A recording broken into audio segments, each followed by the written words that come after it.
Hello guys, कैसे आप सब लोग। आई होप कि आप सब अच्छे ही हो। आज हम स्टार्ट करेंगे कि हमने अपने लाइफ की स्टार्टिंग के डिसीजन कैसे लिए थे और कैसे कैसे हम आगे बढ़े। आपको भी इस वीडियो को लास्ट तक देखना पड़ेगा ताकि आपको पता चले कि फंड किस तरीके से बढ़ाना है। हमने भी 10,000 से स्टार्ट करा था। हमने क्या क्या करे थे, साम दाम दंड भेद, जो हमने आज इतना बड़ा अकाउंट करा। हाँ, क्योंकि हम भी उसी तरीके से, जैसे हम आप लोग व्यू कर रहे हो, हम लोगों को देख रहे हो, तो बहुत लोगों की कंडीशन वैसी ही है जैसे हमारी थी। हालांकि अब हमारी काफ़ी अच्छी हो चुकी है, लेकिन हम भी उसी तरीके से आगे बढ़े जो जिस लेवल पे आप अभी होगे। ठीक है, तो आगे किस लेवल पे जाना है इस वाली वीडियो में हम पूरी तरीके से बताएंगे कि कैसे कैसे हम आगे बढ़े हैं। ठीक है। बहुत सारे लोगों का ये क्वेश्चन होता है कि छोटे कैपिटल से किस तरीके से ट्रेडिंग स्टार्ट करें और छोटे कैपिटल को किस तरीके से आगे इंक्रीज करें। तो इस पूरी वीडियो के अंदर आपको इस चीज का भी सॉल्यूशन मिलने वाला है। जेपी हमसे जितने भी अच्छे क्वेश्चन हो सकते हैं हमारी, जब हम अपनी चीजें बताएंगे तो जेपी को हमें से सारे क्वेश्चन पूछने। अगर कोई भी जेपी को दिक्कत, वो आप एज ए व्यूअर उसे हमें जज करना है, समझ रहे हैं ना, इसीलिए हमने जेपी को भी बुलाया है। तो स्टार्ट करते हैं ओमवीर की स्टार्टिंग से। ओमवीर, कैसे पता चला स्टॉक मार्केट का तुझे? हाँ, स्टॉक मार्केट में कैसे पता चला था कि क्या है कि मैं तो हालांकि पहले से पता था, जब मैं 10वीं 11वीं क्लास में था, 12वीं में, बस नाम सुनते थे हर कोई, सेंसेक्स इतने पॉइंट चढ़ा, इतने पॉइंट लुढ़का, वो सब न्यूज़ वगैरह, बट वो कभी अंदाज़ा नहीं था। लेकिन अब पहले कभी दिमाग में जो आया था, जब मैं 17-18 साल का था ना, 16-17 साल का था, तब भी ये पैसे कैसे लगाए जाते हैं इसमें, लेकिन फिर भी इग्नोर कर दिया। फिर जाके 21-22 साल की उम्र में फिर मैंने ये सर्च मारा था गूगल पे कि अगर मैंने ये सोचा था अगर मैं बहुत अमीर बन गया, मान लो पैसे कहीं से आ जाते हैं, तो उन पैसों का करूँगा क्या मैं। तो फिर मैंने ये सर्च मारा कि पैसों का क्या करें। ठीक है, तो वहाँ से निकल के आया था म्यूचुअल फंड के बारे में कि म्यूचुअल फंड में लगाने चाहिए ना, एफडी करा देनी चाहिए। वो तो मैंने कहा ये म्यूचुअल फंड तो बड़ी अजीब सी चीज़ है, इसमें क्या होता है। फिर उसके बारे में वीडियोस देखी, वहाँ से पता चला म्यूचुअल फंड वाले शेयर मार्केट में पैसे लगाते हैं। मैंने कहा अच्छा, शेयर मार्केट वाले म्यूचुअल फंड में लगाते तो मैं म्यूचुअल फंड में क्यों लगाऊँ, सीधे शेयर मार्केट में लगा देता हूँ। ठीक है, हो सकता है कुछ यार पैसे बहुत ज़्यादा अर्न कर लूँ। वहाँ से इस तरीके से मेरे को पता चला और मैंने वीडियोस वगैरह फिर। तो भाई आपने आपने पहली बार ट्रेड करी थी, तो बहुत से लोग ये भी सोचते हैं कि मतलब रिस्क होता है शेयर मार्केट के अंदर, लोगों की मेंटलिटी होती है। तो आपने सबसे छोटा कैपिटल कितना यूज करा था आपने, मतलब ट्रेडिंग करने के लिए शुरुआत में? बिल्कुल सबसे छोटा जो शुरुआत में मैंने डाले थे ना, अराउंड पैसे वो शायद 2 या 3 हज़ार ही डाले थे, 2-3 हज़ार ही डाले थे उस टाइम शुरुआत में। और तेरे आसपास कोई था जो ट्रेड करता था? कोई भी नहीं, सिंगल पर्सन भी नहीं था। नहीं। और भाई आप? मैंने की बात है, मेरे पड़ोस वाली गली में एक बंदा रहता है, उसका नाम नहीं लूँगा मैं अभी। तो उसने मुझे बताया कि भाई मैं ना ट्रेडिंग करने लगा। मैंने बोला अच्छा भाई, मैंने कितने रुपए निकाले था? मतलब भाई मैंने एक हफ्ते में 10 के 20 कर लिए। ओ भाई, मेरे थोड़ा सा लगा यार 10 के 20, और मुझे तो नॉलेज ही नहीं है इसके बारे में। तो यार मैंने सोचा यार पता करता हूँ ये क्या चीज़ है। मैंने उससे पूछा तो उसने मुझे बिल्कुल बताया नहीं। उसने मेरे को ज़्यादा नॉलेज दी नहीं, मतलब बिल्कुल बताया कि शेयर मार्केट होती है, उसमें मार्जिन मिलता है, आपके 10 के 40,000 रुपये के बराबर मार्जिन मिलता है, और उस 40,000 से आप 10,000 रुपये आराम से निकाल सकते हो। इस तरीके से उस टाइम पे मार्जिन मिलता था ना। तो मैंने बोला यार 10 के 20 कर लिए इसने, मेरे को भी देखना है कैसे होता है। तो क्या आप दोनों ट्रेडिंग अलग अलग स्टार्ट करी थी? मतलब बिल्कुल अलग, हम जानते नहीं थे, हम तो एक दूसरे को जानते ही नहीं थे, तो अलग ही अलग होगी। सिंपल मैं 1 साल अकेले ट्रेड करी थी। उम्मीद तूने कितने साल करी थी? मैंने भी अराउंड 1 साल ही मान के चलो, 7-8 महीने मान के चलो। तो फिर मतलब आप दोनों कैसे मिले, कैसे आप? हाँ, वो तो हम बताएंगे, बट हम बता दें कि 1-2 साल जो हमने ट्रेड करी ना, वो हमने बिल्कुल नौसिखियों की तरह करी। नौसिखिए ही थे, नौसिखिए की तरह। स्टार्टिंग में बंदा नौसिखिए हमने सिर्फ लॉस लिया। और जो 1-2 साल के पहले की कहानी ना, वो शायद हमें खुद नहीं पता कि हमने उससे 1-2 साल पहले क्या करा था, क्योंकि हम जब मिले थे तो हमने आगे का देखा था, पीछे हमने क्या करा उसके बारे में बात नहीं करी थी। तो मेरी स्टार्टिंग में जब तूने ट्रेड करी थी, क्या क्या हुआ था? जैसे क्या नॉर्मल बंदा जो आता है, अभी जो लोग हमारी वीडियो देख रहे होंगे इनके साथ भी होगा, मैं भी आया था बस मार्केट में 2-3 हज़ार रुपये डाले थे अकाउंट में, और मैंने देखा था कि क्योंकि उस टाइम तो मार्जिन भी मिलता था, तो पहले तो ऐसे ही मैंने डाल के देखा, तो 1-2 क्वांटिटी खरीद के देखा, मैंने कहा 1-2 रुपये ऊपर नीचे होते रहते हैं इसमें 2 दिन। मैंने कहा सही है, 5-6 रुपये तो ऐसे बन रहे हैं। तो क्योंकि 5 रुपये इक्विटी में, ये ऑप्शन तो मेरे को पता ही नहीं था ऑप्शन होता भी है, क्योंकि नया बंदे को नहीं पता होता, शेयर खरीद के देखता वो। तो वो खरीद के देखा, मैंने कहा यार भाई सही है, 5-10 रुपये तो ऐसे ही मिल जा रहे हैं। और 10 रुपये भी यार मुझे तो अच्छे लगते थे, क्योंकि 10 रुपये तो मेरा किराया लगता था वहाँ से वहाँ जाने का। ठीक है, तो फिर मैंने सोचा यार 10 रुपये अगर ये बन रहे हैं तो यार 100 रुपये भी बन सकते हैं बड़ी ईजिली। ठीक है, तो फिर मैंने ना और पैसे डाल दिए वहाँ पे, 10,000 रुपये तक डाल दिए। 10,000 में फिर आराम से 100 रुपये तक वो दिखाता था, मतलब 1-2 दिन तो प्रॉफिट हुआ, फिर उसका लॉस होना शुरू हो गया, क्योंकि प्रॉफिट आता था वो लॉस में कन्वर्ट हो जाता था। मतलब मैं क्या करता था कि जैसे भी 100 रुपये दिखे मैं निकाल लूँगा, लेकिन वो लॉस में ज़्यादा रहता था, फिर वही हालत 100 से 200 300 400, फिर मैं ऐसे और ज़्यादा मार्जिन लेने लग गया। फिर मुझे मार्जिन के बारे में पता चला उस टाइम पे कि हाँ यार 10,000 से हम तो 1 लाख का माल खरीद सकते ओ हैं, भाई, 2 लाख का, 10 10 लाख का, शायद 8 लाख तक का खरीद सकते थे उसमें 10,000 में। तो भाई मैं तो क्वांटिटी हैवी उठाने लग गया और मेरे 2-3 दिन में ही साफ हो गया सारा कैपिटल है भाई सही में। और मैं ना मतलब मैंने यार फिर दिमाग पे साइकोलॉजी प्रेशर, यार 10,000 उस टाइम मेरे लिए बहुत बड़ी चीज़ थी। 10,000 क्योंकि 10,000 भाई उस टाइम कहीं से भी पैसे नहीं आ रहे थे और उस टाइम की कंडीशन बहुत ही ज़्यादा ख़राब थी, बहुत ही ज़्यादा, मतलब मैं बता ही नहीं सकता अभी तो कितनी ज़्यादा ख़राब थी। मतलब उस टाइम पे 10,000 रुपये मेरे लिए बहुत बड़ी बात थी। फिर मैंने क्या हुआ कि फिर दोबारा से मैंने घर में बोला कि मुझे पैसे दे दो, तो दे दिए उन्होंने। मैंने काम से बोल के लिया, ठीक है, मिल गए तो फिर वो फिर से मैंने डाल दिया 10,000 रुपये, वो फिर से उड़ गए, ठीक है। लेकिन फिर मैंने एक गलती जो की ना, वो बहुत लोग कर रहे होंगे, ठीक है, बहुत गलत लेवल पे चले जाते हैं, मैंने भी गलती की थी। तो गलती ये थी कि मैंने ना मेरे फादर के अकाउंट में कुछ पैसे थे, ठीक है, वो मैंने बताया नहीं। लेकिन पता है जब हम लॉस में चले जाते हैं ना, तो दिमाग का मेंटली प्रेशर बहुत ख़राब हो जाता है। मैं उस टाइम इतना ज़्यादा मेंटली प्रेशर में चला गया ना कि मतलब बहुत बुरे बुरे ख्याल आने लगे। बस मैं लॉस हो गया था? मैं बता रहा हूँ, मैं 20,000-30,000 लॉस हो गया था, 20-30,000 भाई, मैं कहता रहा हूँ उस टाइम बहुत ज़्यादा अमाउंट 20-30,000। और मैं बता रहा हूँ उसके आगे क्या हुआ, उसके आगे मैं ये सोच रहा था बस मुझे किसी तरीके से ना, मैं जैसे क्या कॉल आती है तो मेरे पास कॉल आ गई, तो बस मैं ये चाहता था कि यार मुझे किसी तरीके से लॉस से बचाया जाए। उससे शायद 30-40 हज़ार के लॉस बहुत था। तो मैं कॉल आई, मैंने हाँ कह दिया, मैंने कहा ठीक है मैं पैसे तक दे दूंगा, 2-3 हज़ार, मैं 2,000 रुपये मैं ऐसे ट्रांसफ़र कर दिया मैंने उसे। मुझे बस कॉल बताओ, मुझे बस प्रॉफिट में आना है किसी तरीके से, ठीक है। मेरा एक दिन प्रॉफिट में चला गया ट्रेड, जो कॉल आई थी किसी की, 4-5 हज़ार रुपये उसने कमवा दिए। मैंने अकाउंट में मैंने ख्याल से मेरे पापा के अकाउंट से मैंने अपने अकाउंट में ट्रांसफ़र कर लिए थे पैसे, ठीक है। उसमें शायद उस टाइम 50,000 रुपये था अकाउंट, 50,000, ठीक है, 5-6 हज़ार रुपये उसने एक दिन में करा दी। मुझे लगा यार बहुत ही सही है। उसने मेरे से पैसे मांगे 10,000 रुपये, मैंने 10,000 रुपये ट्रांसफ़र कर दिए उसको, ठीक है। फिर अगले दिन ही लॉस, 8,000 रुपये का लॉस। फिर यार मेरी हालत ख़राब हो गई, 50 से 42 बचे। किसी और का कॉल आया, मैंने कहा यार वो तो गलत है बंदा, मैंने दूसरे से लिया, उसने 14,000 का लॉस करवा दिया। फिर यार उसी का दोबारा कॉल आ गया जिसने 10,000 रुपये लिए, कह रही सर मैं ना आपको और अच्छी प्रोवाइड कर सकती हूँ, थोड़ी गलतियाँ उसमें ना 90% तक एक्यूरेसी मिलेगी, आप है ना 10,000 रुपये और दे दो, ये हो जाएगा। मैंने कहा मैम 10,000, फिर भी मैं सोचा चलो सही है, चारों तरफ से मैं सिक्योर हो जाऊँ। मैंने 10,000 रुपये और भेज दिए, 20,000 में कह रही सर 20,000 ऐसा करो, आप है ना 15,000 रुपये और दे दो, तो आपका ना बहुत बढ़िया वाला हो जाएगा, पूरे साल के लिए रहेगा। मैंने कहा यार ठीक है और ज़्यादा, लेकिन वो प्रेशर बनाने लगी, कह रही सर हम तब तक करेंगे नहीं आगे कंटिन्यू। भाई मुझे प्रेशर में मेरे को वो 35,000 रुपये देने पड़े। फिर कह रही सर अलग से GST और दो, 15,000 रुपये और दो, पूरे 50,000 का ही है। मेरा भाई इतना प्रेशर, दिमाग खराब कर दिया ना, अकाउंट में बिल्कुल भी पैसे नहीं बचे थे। मैंने वो पता नहीं किस से मांग के वो पैसे दे दिए, मतलब यूँ समझ लो कहाँ से मांगे मैं बता नहीं सकता, फ्रेंड वगैरह से मांग के दिए। कम से कम मेरा उस टाइम पे ना 1-1.5 लाख, वो 50,000 दिए ना मैंने। उसके बाद उसका अगला कॉल आया ना जब, उसमें मेरे को फिर लॉस। मेरा अकाउंट ऑलमोस्ट वहाँ पे ना वो 8,000 रुपये ही बचे, 50,000 वो गए, 50,000 वो चले गए, 1 लाख और 20-30-40 हज़ार, 1.5 लाख के अराउंड का। मतलब उस टाइम मेरे घर की हालत इतनी ख़राब थी ना, मतलब मैं ये नहीं, मतलब मेरा घर का खर्चा चलना मुश्किल था उस टाइम पे, क्योंकि ना मेरे फादर की जॉब थी, ना मैं कुछ कर रहा हूँ ना, और कोई कुछ कर ही नहीं रहा। मतलब पापा के अकाउंट से अपने पैसे निकाले थे तो घर पे पता चली होगी, तो फिर क्या रिएक्शन था भाई? बिल्कुल पता चली थी। क्या थे, जब मेरे अकाउंट में पैसे तो बचे नहीं थे, लॉस हो गया था, 30-40 हज़ार जो डाले थे खुद के और थोड़े बहुत मांग के। तो उसके बाद जब क्योंकि मैंने पापा की है ना, पापा को बिना बताए इंटरनेट बैंकिंग चालू कर ली थी उनकी। कितने रुपए थे? क्योंकि डेबिट कार्ड उनके अकाउंट में अराउंड 1.5 लाख रुपए थे, ज़्यादा नहीं थे, क्योंकि सिस्टर से लाए पैसे इतने? वो तो फादर ने ही इकट्ठे करे होंगे, मुझे नहीं पता, चाहे कब से करे हो मुझे नहीं मालूम।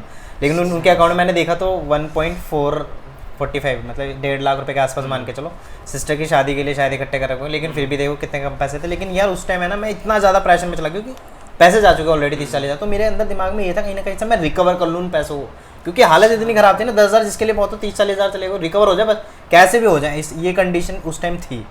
तो फिर उसके बाद तो भाई फिर क्या, जब मेरे पापा, तो दिवाली आ रही थी, दिवाली आने वाली थी, तो मेरे पापा ने कहा कि मेरे अकाउंट में से ना 10,000 रुपये लेके आ जा, 15 हज़ार रुपये लेके आ जा, मैं 15 हज़ार रुपये की ना मिठाई बेचूंगा। तो उसमें क्या है, दिवाली वाले दिन ना मिठाई ज़्यादा बेचती हैं, तो डबल का मार्जिन आता है, तो 15 से 15 हज़ार रुपये हम कमा लेंगे। अब भाई मेरे पास पैसे नहीं ना, अकाउंट में पैसे उनके, अब मैं कहाँ से दूँ?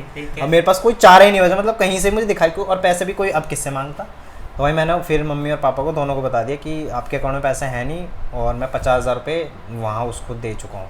तब उस टाइम बहुत सुना, बचे ही नहीं थे, अकाउंट में जीरो कर, मेरे ख्याल से 1 लाख रुपए में निकाल, 1,20,000 ही बचे थे, स्टॉक मार्केट में चले गए 15,000। हाँ मैंने सब बता दिया। मैंने कहा मैंने वो पैसे उसने उधर भेज दिए, मैंने उधर, मैं और क्योंकि मुझे लॉस भी हो चुका था, तो मेरे कुछ समझ में नहीं आ रहा था, तो ऐसे ऐसे पैसे सारे उस टाइम बहुत सुना था, बहुत ज़्यादा। देख ये चीज उस टाइम ऐसा था, मतलब मेरी मम्मी ना मेरे सामने रोई भी थी उस टाइम पे, क्योंकि वो कहती तुझे नहीं मालूम कि ये पैसे कैसे आते हैं, हमने कैसे कटे, हमारी लड़की सिर पर बैठी हुई है वो, ठीक है। तो उस टाइम बहुत ज़्यादा, मतलब बहुत अजीब लगा था। पर यार सच बताऊं, तूने भी बहुत हिम्मत दिखाई, कई लोग बता नहीं पाते यार, और बताना चाहिए। तेरा डिसीजन जो ये था बहुत अच्छा डिसीजन था, बहुत ही अच्छा था, लोग नहीं बता पाते भाई। बिल्कुल यार, जो इतने इम्पोर्टेंट हो, गलती तो हो जाती है, लेकिन गलती एक्सेप्ट करना बहुत बड़ी बात होती है। ऐसे और कैसे बताया ये भी सोचना कि इतने पैसे डुबाने के बाद। भाई मेरे पास कोई चारा नजर ही नहीं आ रहा था, क्योंकि अब कुछ बचा ही नहीं है ना, अब तो यार बताना ही पड़ेगा। सही करा तूने भाई, बहुत अच्छा भाई। decision लेकिन था। ये तो सोचो उस टाइम है ना, सन 2019 में वही तो हालत मेरी बिल्कुल खराब हो गई थी, तभी तो मैं रोहित वहां पहुंचा था। हम कैसे मिले थे फिर भाई, अब तुम सोचो जब मैं उस टाइम हैं, जब हम मिले थे। जॉब कर रहे थे। कहाँ पे जॉब करते थे मतलब आप लोग? हम एक करावल नगर में, वो करोल बाग में एक कंपनी थी, एंजल ब्रोकिंग की फ्रेंचाइजी ले रखी थी। वो पता है हम मिले कैसे, रोहित बताएगा हम मिले कैसे थे। अभी रुक जाओ, अब मैं बताता हूँ, ठीक है। मुझे जब मैं जैसे उम्मीद ने बताया कि कॉल से लॉस हो जाता है, तो शायद मैं ये गलती करता, बट मेरे दोस्त के साथ ये हो चुका था। अच्छा, सिंपल सी चीज़ बताता हूँ मैं। वो उसने भी 30-40 हज़ार रुपये जब डुबा दिए थे ना, तो मेरे को ये हो गया था कि मेरे को जानना है कि स्टॉक मार्केट में पैसे कैसे कमाते, कोई भी स्ट्रेटजी हो, पर उसमें कॉन्स्टेंटली प्रॉफिट निकले। मैंने क्या करा, मैंने 10,000 रुपये लिए। मैं कहाँ से लाता मैंने मम्मी से फीस बोल के लिए थे अपनी कॉलेज की, साम दाम दंड है सारी। यार कहाँ होते हैं भाई, बिल्कुल 100 रुपए का नोट मुझे 12वीं क्लास के बाद मिला था। पहली बार मेरे घर वालों ने मेरे हाथ पे रखा था, समझ रहे हो ना तुम भाई, समझ सकते हो कितने 100 रुपए बड़े होते हैं। वो 10,000 रुपए मैं कहाँ से लाता, तो मैंने मम्मी से अपने 10,000 रुपए लिए, ठीक है, कॉलेज की फीस बोल के मैंने डाला उसे अकाउंट में। अब मैं 10,000 में मैंने ज़्यादा नहीं, मैंने लगाया 500 रुपये एक दिन में कमाऊंगा और 500 रुपये का लॉस लूँगा। तो एक दिन मैंने पहली कैंडल जब बनती है ना, तो मेरे जो दोस्त था वो ट्रेड करता, तो बोलता था पहली कैंडल जो बनती है ना, उसको अगर ऊपर ब्रेक करेगी तो मार्केट ऊपर जाएगी, और नीचे ब्रेक करेगी तो नीचे ब्रेक करेगी तो नीचे। भाई बहुत बड़े लॉजिक था। सिंपल से उसने मुझे एक स्ट्रेटजी बताई थी, तो मैंने यही करा। पहली 5 मिनट की कैंडल बनी, अगर ऊपर ब्रेक हुआ तो मैंने तुरंत ट्रेड ली। अच्छा, मेरे को थोड़ा सा प्रॉफिट हुआ, मैंने बुक कर लिया। फिर दूसरी बार उसने जब ऊपर ब्रेक करा, पहली कैंडल के ऊपर जैसे निकली, मैंने ट्रेड ली। अब वो नीचे आना चालू हो गई। अब मेरे को समझ नहीं आ रहा मैं करूँ क्या। अब मैं ऐसे सर पकड़ रहा हूँ, मतलब जब लॉस हो रहा होता है ना, इतनी गर्मी सी शरीर में आने लगती है ना, चीटियाँ सी काटने लगती है, दिल की धड़कन सी बढ़ने लगती है। ऐसे कर करके वो अकाउंट अराउंड 5,000 हो गया। मैंने खूब गलतियाँ करी दबा के, वो 5,000 हो गया।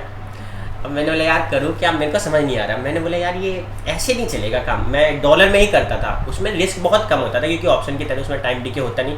उसमें सिर्फ वही होता था कि मार्केट कहीं मूव करेगी तभी प्राइस बढ़ेगा। तो ऑप्शन के बारे में मुझे पता भी नहीं था, शायद पता होता तो मैं लगाता है ना और लॉस भी लेता, पर मेरे को डॉलर का पता था। मेरे 5,000 रुपीज़ गए।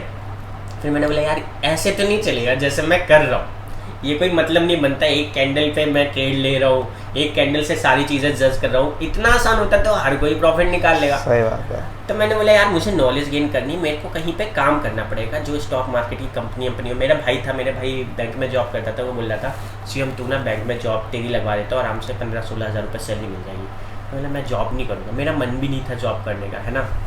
बोले मैं करूँगा तो स्टॉक मार्केट में करूँगा। मन था बहुत सीखने का, वीडियो सब देख रहा था, पर वीडियो में कुछ समझ नहीं आता। जब मैं वीडियो देखता था और सोचता था कि इतना आसान तो नहीं होगा, क्योंकि वीडियो में जितना आसान दिखा देते हैं, है ना।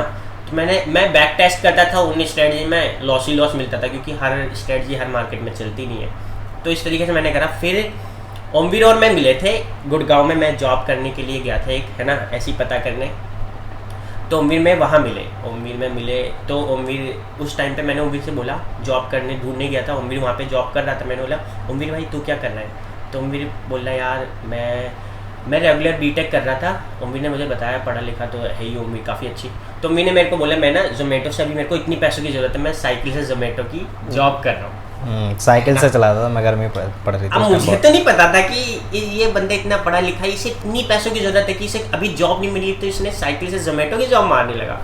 मेरे को ये नहीं पता था कि ओमवीर ने इतना लॉस कर लिया है, बट मेरे को लगा, अंदर से फील हुआ कि इतनी भी क्या पैसों की जरूरत कि तुम पूरी मेहनत करने पे लगे हुए हो, है ना। और पढ़ा लिखा ओमवीर, पूसा से गवर्नमेंट पॉलिटेक्निक में कितनी रैंक थी ओमवीर तेरी? उस टाइम तो 200 कुछ आई थी, 200 कुछ रैंक थी भाई पॉलिटेक्निक में, समझ रहे हो, दिल्ली में, वो भी तो इतना भी भाई ऐसा तो नहीं है कि पढ़ा लिखा नहीं है, पर ये मेहनत कर रहा है क्योंकि पैसों की शायद इतनी ज़रूरत थी, मुझे तो नहीं पता था। तो मैं ओमवीर से मिला, ओमवीर ने मेरे से बोला, ओमवीर ने मुझे बताया कि मैं भी स्टॉक मार्केट में थोड़ा बहुत करा है। तो मैंने बोला मैं भी थोड़ा बहुत करा है, थोड़ा बताया, पर बताया नहीं कि हमने एक दूसरे को लॉस रखा है। अच्छा। हमने बिल्कुल नहीं बताया। ठीक है, तो हमने दोनों को ऐसे ही बस बताया, ये भी नहीं बताया कि प्रॉफिट हुआ है। हमने बोला वहीं पे ही है, जहाँ पे थे वहीं पे ही है। तो मैं फिर ओमवीर मेरे से बोला कि यार मुझे घर छोड़ देगा, मैं घर जा रहा था, मेरे घर वाले ने बोला घर आ जा, जॉब अब नहीं करनी है तुझे, तू घर के पास ही रहे। तो ओमवीर को लेके मैं घर गया, तो लगभग मैं घर पे गया तो 4-5 महीने हो गए थे, मैं कुछ भी नहीं कर रहा था, मैं खाली बैठा हुआ था। ओमवीर शायद एग्जाम देने गया था ना, मेरे फिर क्या एग्जाम हुआ? थे देन उसके बाद क्या है कि ओमवीर से बस 2 घंटे के लिए मिला था, हाँ 2-3 1-2 घंटे ही बस हाँ। सफर था हमारा, हाँ। वहां से लेके घर तक का वही हाँ। सफर था, बस वही मुझे टाइम बोला था कि मैं उस साइड रहता वही हूँ, टाइम था, गाँव। बस हम इतना ही मिले थे। तो एक है ना मेरे पास, मैं गवर्नमेंट कह रहा हूँ, मैं एग्जाम देने गया हुआ था बीटेक के, ठीक है। अच्छा। तो उस टाइम में ना मेरे को कॉल आता है, मेरे जानने वाले थे कोई सर थे, उन्होंने कहा कि एक जॉब मिल रही है, ठीक है आपको, तो आप आ जाओ, ठीक है। मैंने कहा सर अभी तो मेरा एग्जाम चल रहे हैं, मैं ऐसा करता हूँ अभी मैं तो नहीं आ सकता, लेकिन मैं किसी और को भेज देता हूँ, मैं नहीं आ सकता, ठीक है। तो मेरे दिमाग में पता नहीं क्या आया, रोहित का नंबर ले लिया था मैंने वहीं पे ही, ठीक है। तो मैंने रोहित को इसको ही कॉल लगा दी, मैंने कहा भाई हेलो आपको जॉब करनी है, कह रहा ये कहने लग गया हाँ भाई करनी है। मैंने कहा ठीक है भाई, ये एड्रेस है और ये है, वहाँ पहुँच जाना जब भाई। इसने मेरे से बोला कि स्टॉक मार्केट की जॉब है, हाँ उसमें अकाउंट ओपन करने हैं। अच्छा। अकाउंट ओपन की हो, कुछ तो सीखने को मिलेगा, वहाँ लोग ट्रेड तो करते होंगे। तो ये वहाँ पहुँच गया, ठीक है। हाँ। वहाँ पहुँचने के बाद है ना, फिर 2-3 महीने बाद ही एक और बंदे की जरूरत पड़ी वहाँ पे, तो रोहित ने फिर मेरे को फोन कर दिया कि भाई ऐसा करो तुम भी आ जाओ चलो तो हम दोनों वहाँ पहुँच गए। फिर ऐसे मुलाकात हुई थी, फिर वहाँ पे ऐसे फिर वहाँ पे हम करते थे काम। हाँ, वहाँ पे हम काम कर रहे थे, ठीक है। तो ऐसे मुलाकात हुई हमारी। मैं बताना चाहता हूँ, मुझे इतना स्टॉक मार्केट का क्रेज था, मतलब नॉलेज गेन करने का इतना क्रेज था कि मेरे को 15,000 की बैंक में जॉब मिल जाती। वहाँ पे मुझे 10,000 रुपये में जॉब मिली थी, 10,000, जो कि वो बंदा उसके मन में था वो दे ना दे। ओ भाई, वो उसकी मर्जी थी भाई। हाँ समझ रहा है, मेरे को अकाउंट ओपन करने थे, है ना, अगर मैं अच्छे से काम करूंगा तो मिलेगी, वरना नहीं मिलेगी। ठीक ओ है। भाई। तो मैं वहाँ पे जॉब कर रहा था, तो मैं उस बंदी को ट्रेड करते हुए देख रहा, जिसके अंदर मैं कर रहा था। तो मैंने बोला यार उसको ट्रेड करते हुए देख रहा, मैं मानता हूँ वो बोला मेरे को 6-7 साल का एक्सपीरियंस है, बट वो एक तरीके से ट्रेड कर रहा था ना, गैम्बलिंग टाइप की कर रहा था, तो मुझे उतनी पसंद नहीं आई उसकी ट्रेडिंग, है ना। फिर मैंने ओमवीर को भी बुलाया, मैं अकेले पढ़ रहा था ना उस अकेले, तो मैंने सोचा एक और बंदा ओमवीर भी आ जाएगा तो हम कुछ और भी सीख लेंगे। मैं बिल्कुल भी ट्रेड नहीं कर रहा था वहाँ पर, बिल्कुल भी। वहाँ पे मैं देख रहा लॉस कैसे लेते हैं, उनसे सीख रहा था। अच्छा, लॉस कि ऐसे लॉस नहीं लूंगा मैं, ये जो गलती कर रहे ऐसे लॉस नहीं लूंगा। फिर ओमवीर भी आ गया, ठीक है। अब यहाँ से चालू हुई है हमारी जर्नी।